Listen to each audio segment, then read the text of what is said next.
Одна из причин, почему ваши желания не исполняются, потому что это не ваше истинное желание. Как понять, что желание или намерение – это ваше личное?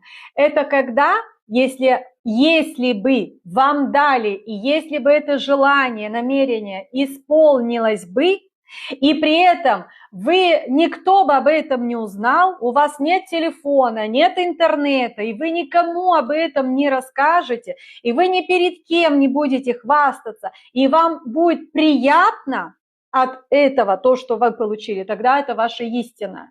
А если вы просто хотите колечко с бриллиантами, чтобы хвастаться подругам, и в момент, когда вам некому хвастаться, вам это нахрен оно не надо, тогда это не ваше истинное желание. Ваше истинное желание и намерение – это то, что вам приятно, если даже никто на свете об этом не узнает.